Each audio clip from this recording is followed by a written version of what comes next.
Hello guys, সবাই কেমন আছেন? আশা করি সবাই ভালো আছেন, আমিও ভালো আছি। তো দেখতেই পাচ্ছেন যে কত সুন্দর সুন্দর ফুল, যেগুলো দেখলে সত্যি মনটা মুগ্ধ হয়ে যায়। তো আজ আমি একটা রেসিপি বানিয়েছি, সেটা হচ্ছে যে আম দিয়ে ঢ্যাঁড়স দিয়ে চিংড়ি মাছের টক।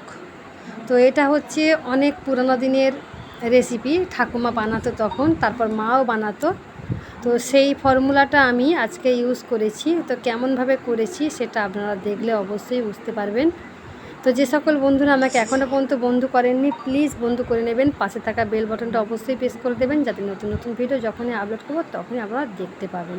তো চলুন দেখে নিন তাহলে আমি কীরকমভাবে আজকের চাটনিটা বানিয়েছি।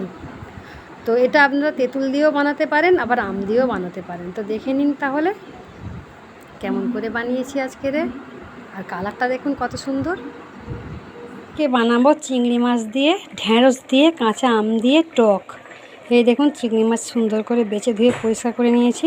তো প্রথমে আমি চিংড়ি মাছটা ভেজে নেব, তার জন্য আমি পরিমাণ মতো তেল দিয়ে দিচ্ছি। আর এদিকে আমি ঢ্যাঁড়স কেটে নিয়েছি। আর এই যে আমগুলো, আম দেখতে পাচ্ছেন, কচি কচি আম, দেখলেই খেতে ইচ্ছা করবে। আহা, সেই স্বাদ, সেই স্বাদ, খুব সুন্দর টেস্ট আমটার। একদম কচি কচি আম এই ঢ্যাঁড়স দিয়ে তরকারি করব, মানে এই টক করব। তো গাইস, এদিকে আমি সর্ষের ফোড়ন দিয়েছি। আর যেই কড়াতে চিংড়ি মাছ ভেজেছিলাম সেই কড়াতেই সবজিগুলো দিয়ে দিয়েছি এগুলো ভাজার জন্য।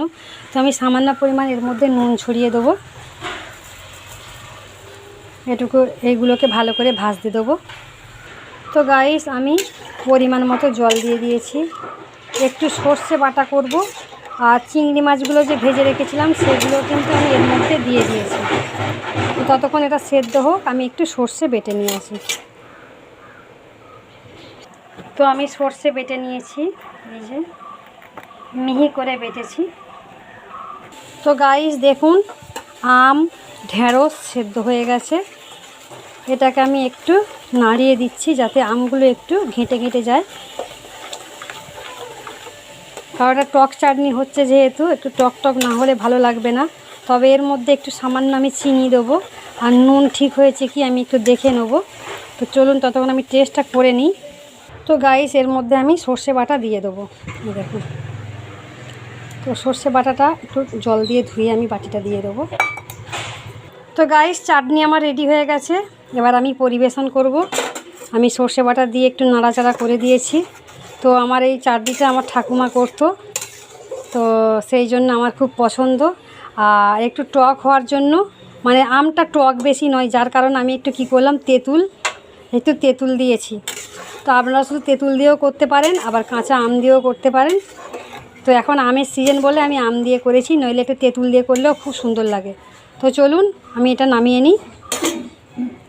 তো আমি একটা পাত্রে নামিয়ে নিয়েছি, দেখতেই পাচ্ছেন। তো কার কার এরকম রেসিপি পছন্দ আমাকে একটু অবশ্যই জানাবেন। তো আজকের মতো বিদায় নিচ্ছি বন্ধুরা, টাটা বাই বাই। সবাই ভালো থাকবেন, সুস্থ থাকবেন, নিজের প্রতি খেয়াল রাখবেন।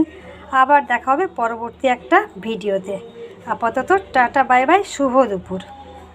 এই দেখুন, এটা হচ্ছে চাটনি।